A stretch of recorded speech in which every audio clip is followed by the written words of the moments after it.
Shalom and welcome to Jerusalem Studio.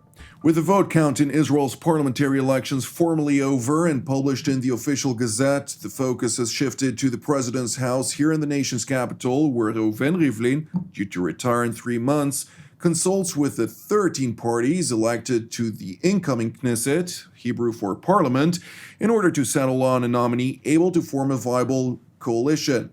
Several candidates are jockeying for power, and if they all fail, the country will be subjected inevitably to a fifth election campaign in a little over 2 years.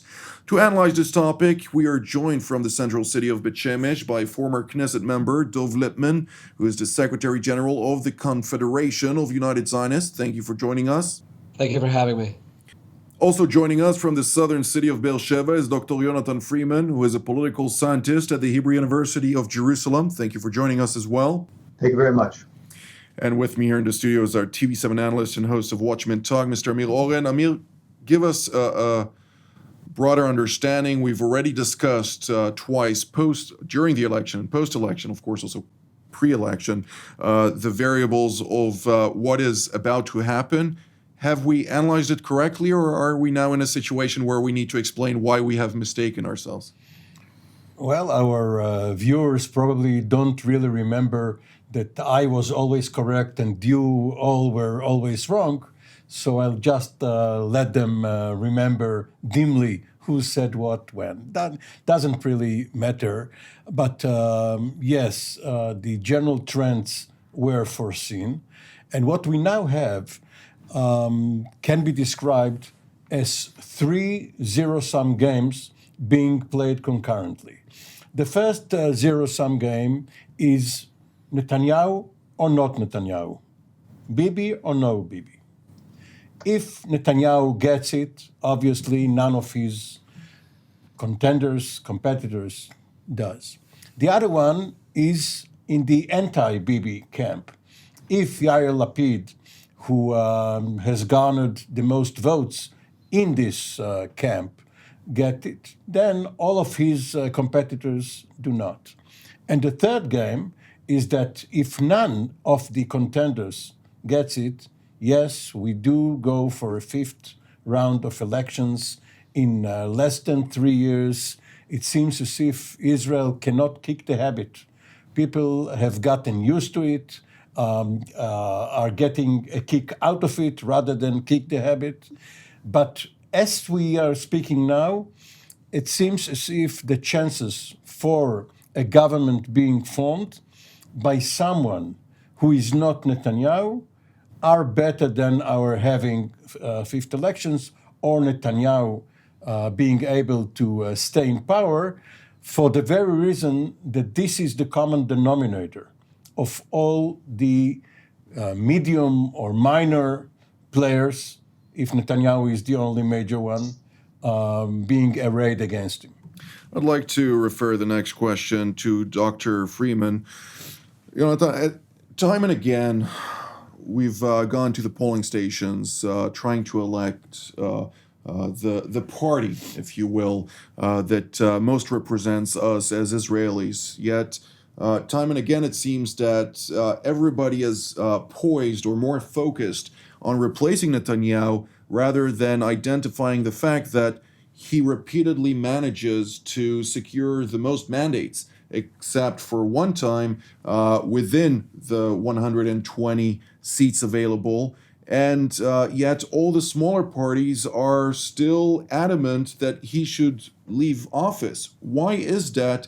When clearly the majority within the minority of votes are not wavering from supporting Netanyahu for his bid to be prime minister?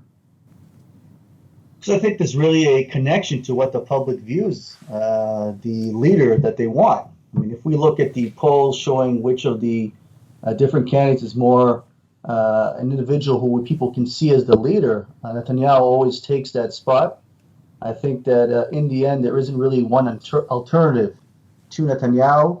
So when we see various parties who are in this pro-Netanyahu camp, I think they're also projecting a consensus that there is in the public that there might be a lot of issues and challenges when it comes to Netanyahu, but there is no other person who is available today. And I think that when we see the situation currently, when it comes to the coronavirus, when it comes to Iran, when it comes to a new president in the White House, the different challenges, I think that in the end, this can increase the support for the current leader and really increase the public's desire for a leader that they can follow.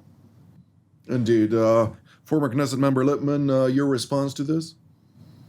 Well, the truth is, you're focusing on the number of mandates, and yes, Likud and Netanyahu's party gets the most mandates. But if we actually analyze it by the numbers and the results, and even this last election, there is a majority in the anti-Netanyahu camp. And we're a parliamentary system, and what matters is not which party gets the most votes, but who could put together a coalition. We just have a unique situation where that anti-Netanyahu camp is made up of people who are very far to the right on security issues and parties that are to the left, and including Arab parties, and they haven't found a formula to be able to manage to work together. So in theory, if that anti-Netanyahu camp did have that ability to find a way, a formula to work together and figure out who would be prime minister, what would the policies be, how do we bridge the gap between right wing and left wing, that is actually the majority in Israel right now, and that's what keeps coming out in these elections. Indeed. Mr. Oren, when I look at the political map, however, with what has been said by both Dr.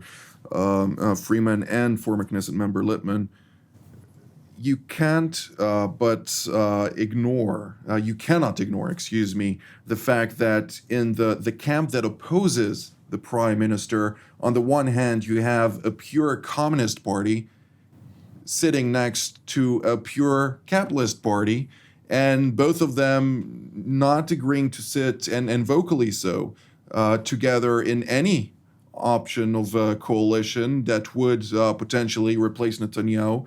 So why would we expect anything else than a fifth election unless somebody decides to, like in previous terms, change the course of his election pledges and join Netanyahu for yet another narrow or minority government? Several election campaign pledges, were contradictory to begin with. If you say, I will do everything in my power to avoid fifth elections, and then you add some other promise, which, if kept, will lead to these elections which you abhor so much, you must compromise. Something must give. And the answer to your question is priorities. People have to prioritize their wish list. Yes, they want to have either this secular demand or the religious demand on the opposite side. They want to have annexation or they want to have peace.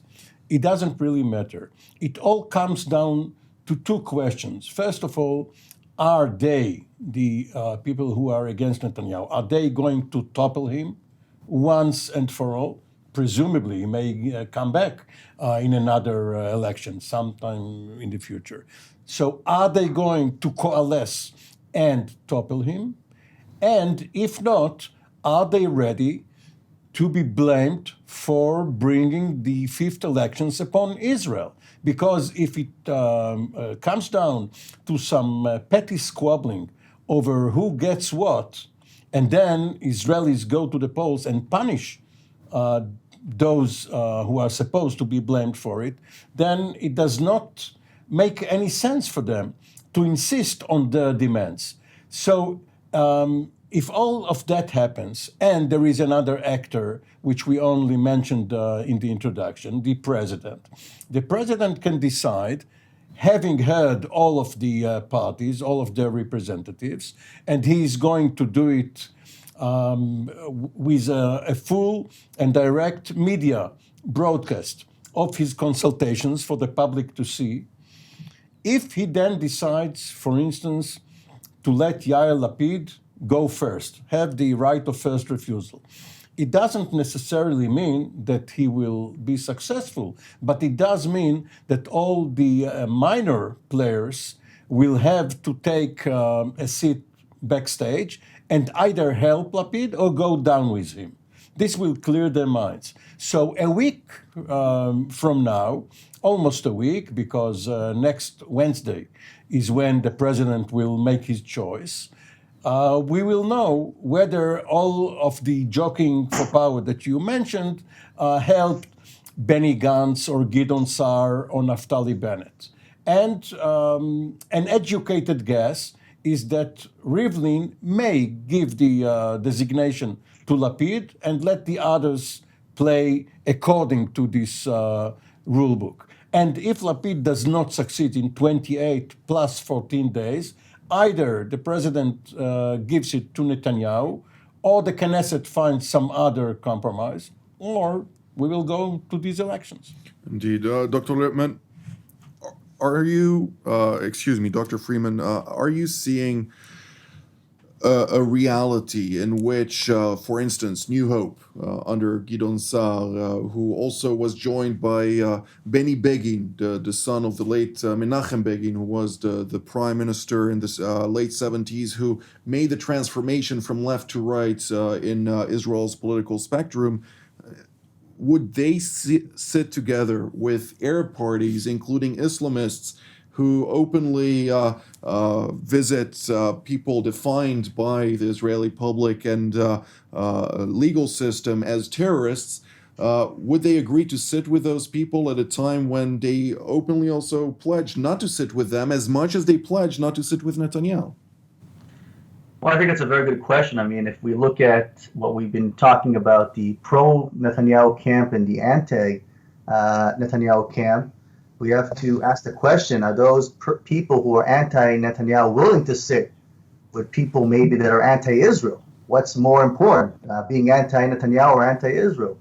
I think that question is very important because in the end, even though we saw parties who were elected into the Knesset, into the Israeli parliament, we can't be for certain sure that they will remain united.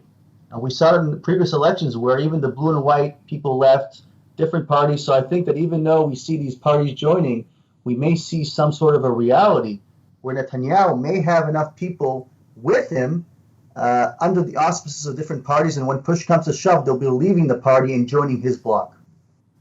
Former Knesset member Lipman, your position? I think it's important for those who are watching to understand that at the moment, Netanyahu has 52 members of Knesset that will be supporting him actively. And in theory, there's 7 more with the right-wing Yamina party that could join that. That's 59. He's too short. I want people to understand how close this is. But at this point in time, next week when they meet with the president on Monday and Tuesday, it's going to be 52. Lapid, more to the center left, if he has the Arab parties with him, he could reach 55, still falling short. And I have to say, just my own assessment, I don't see either Naftali Bennett from Yamina or Gideon Sa'ar from New Hope joining together with that to put it over the line, because they're not just thinking about this round.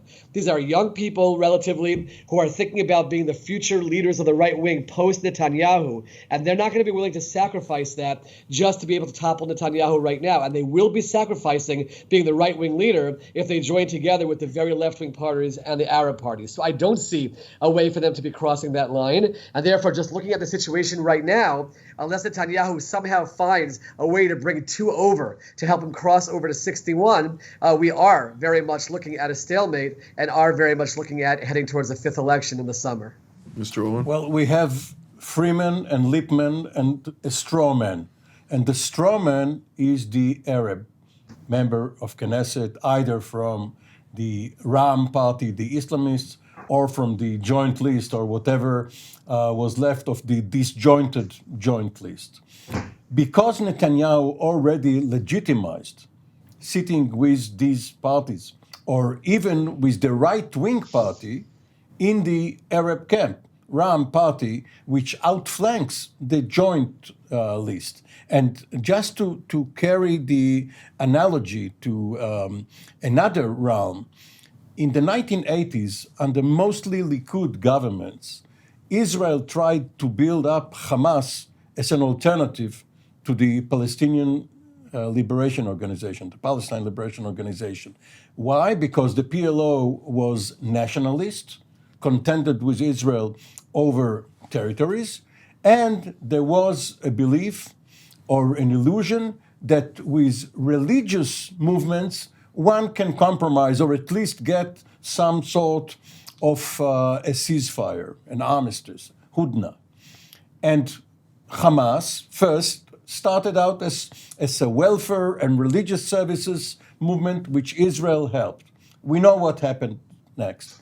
Netanyahu is trying to sell his electorate the idea that he can base a government on some cooperation with the Israeli Islamists because all they care about will be budgets and improvements for their own society. Even though the fact of the matter is they are actively aspiring to be a part of the Ahwan, the Muslim Brotherhood. Indeed. And allowing them to partake in a nationalist party would be a little contradictory to the ideology of the Muslim Brotherhood, which may receive its directives from the headquarters of the Muslim Brotherhood in Turkey. Yes, but Netanyahu knows all of that, but he clings to power and he has legitimized the negotiations with Ram. So even if he fails and Lapid succeeds in the same gambit, Netanyahu will not be able, in a realistic way, to undercut this. Dr. Freeman, how do you see this? Well, I think if we look right now at what happened in these elections, we had a low Arab vote, Arab-Israeli vote, a turnout. In addition, we saw the Arab power in the Knesset go down, a lot of fragmentation.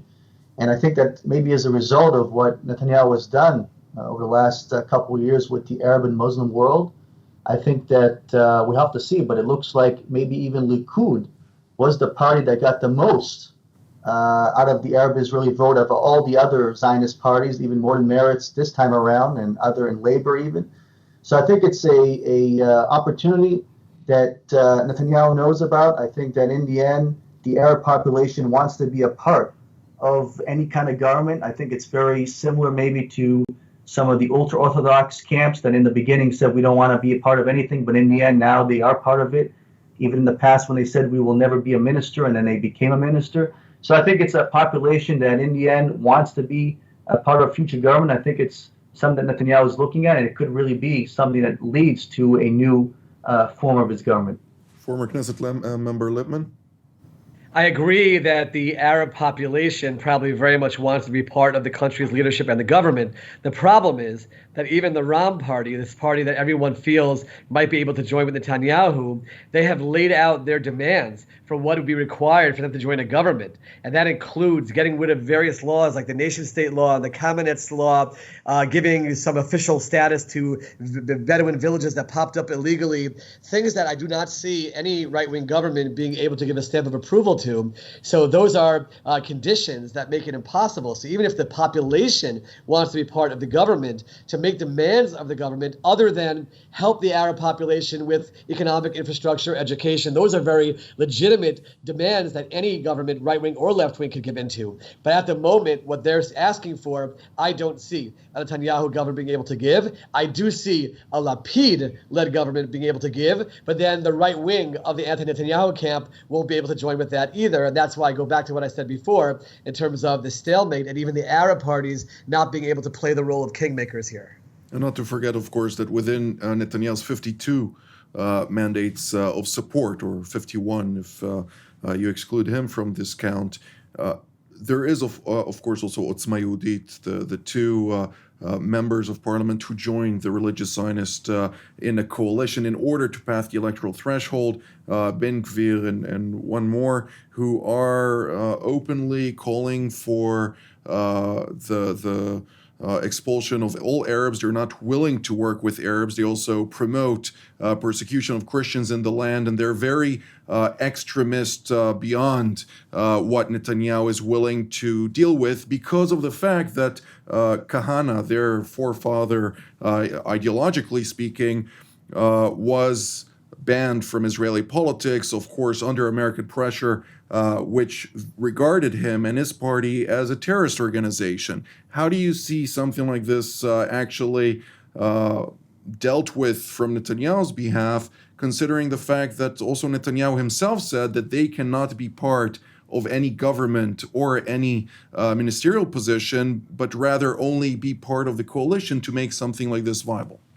Well, Netanyahu is not beholden to what he has said during the election campaign or at any other time, because he is desperately trying to keep his prime ministership during his trial for corruption, which resumes next week, and will be reported on continuously, probably 3 sessions in court every week. It is not going to be a good time for him to be out of the prime minister's house. However, you are right. If you have a coalition whereby such people as Ben-Gvir and others can veto any other coalition member or bring down the government if something is not to their liking, it is not a stable government anyway. And right now, even the Arab lists, and Dov was right, they have a lot of demands which perhaps cannot be met by anyone. But if they give up the chance to help from the outside, from the Knesset, but not from the executive branch, if they give up this chance and opt for a 5th round of elections, their electorate may punish them because they had the chance and blew it.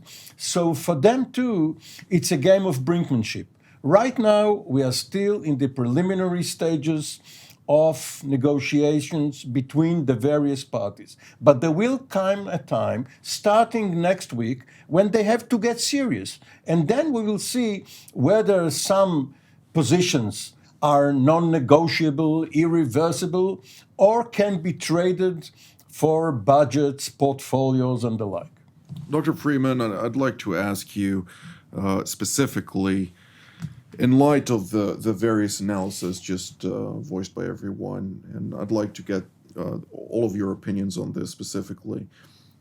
If we're heading now to a 5th election, everything else fails. It means that, technically speaking, whether the outgoing prime minister, Benjamin Netanyahu, likes it or not, he's not going to remain as a caretaker prime minister after November, considering the fact that the rotation government with the alternate premier and defense minister, or the outgoing Benny Gantz, is still in effect, which means that he would replace Netanyahu and would remain his replacement until a viable coalition would take effect, which could also take 4 or 5 more elections if nothing changes. What can we actually expect from such a scenario?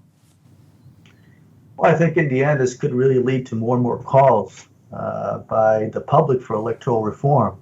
I think that that could be something that a party takes upon. We saw in this election that no one really brought it upon. For example, to reform to limit the number of parties, to raise maybe the threshold. People did talk about 8 years being prime minister or different things. But in the end, we saw, for example, this election, so many parties entering the parliament, a lot of fragmentation. So even though we see this sort of camp that's united for Netanyahu or against Netanyahu, we see a lot of political parties. This could cause a lot of trouble, not just for those who are for Netanyahu, but those who are against. So I think that if we are moving ahead, in the end, we'll have to see what happens. There are various options. But if we do move ahead to a 5th election, that could really lead to a party taking upon itself, maybe one of the major parties, to say we are going to do an electoral reform to lead to such a system where we have maybe 2 or 3 major parties, try to limit the possibility for such a stalemate or a problem in the future. Mr. Lipman? Well, one of the things that we have to take note of is that the anti-Netanyahu camp right now in the Knesset does have a majority. There's a Knesset that's going to be sworn in next week, and they can, and they're talking about passing a law which says that you cannot serve as prime minister or run for prime minister if you are under indictment. That's going to be very interesting to see how that plays out, because they have a majority for that. Can they force the Speaker of the Knesset to bring that to the Knesset floor for a vote? It happened last round, and it led to the resignation of a Knesset Speaker because of it. They are talking about doing that again. So we might not even get to the point on Netanyahu running in that fifth election, because that majority right now could, in theory, pass that legislation. That's another piece of the puzzle over here, which cannot be ignored. Mr. Oren? Well, that's true. And regarding Yonatan's suggestion, one can hardly see the two ultra-Orthodox parties getting together.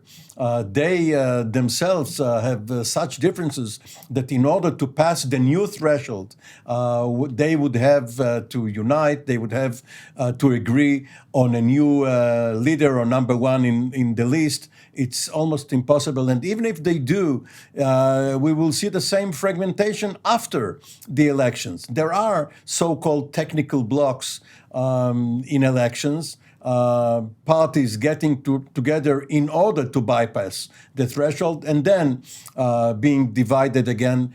And why would they give their power to someone else? This is the problem, that parliamentarians have to legislate themselves out of power. They are not going to do it. It's not in their interest.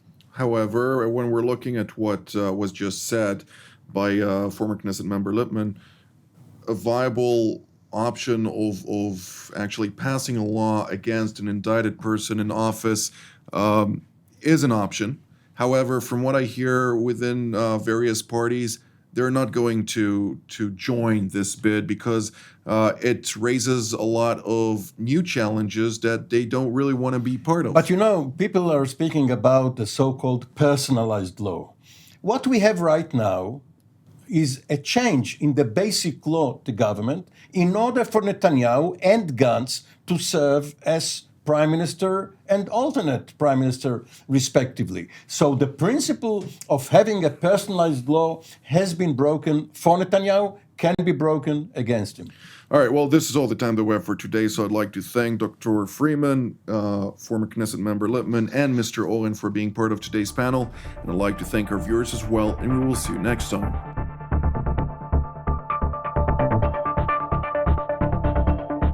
You just watched TV7 Jerusalem Studio. We encourage you to pray for the challenges raised in today's program. If you were blessed by our production, please consider supporting TV7 Israel. The details of our respective bank accounts for donations from Europe and the United States appear on the screen. Your generosity allows us to continue to serve God's calling, to broadcast content that truly matters through TV7 Israel from Jerusalem.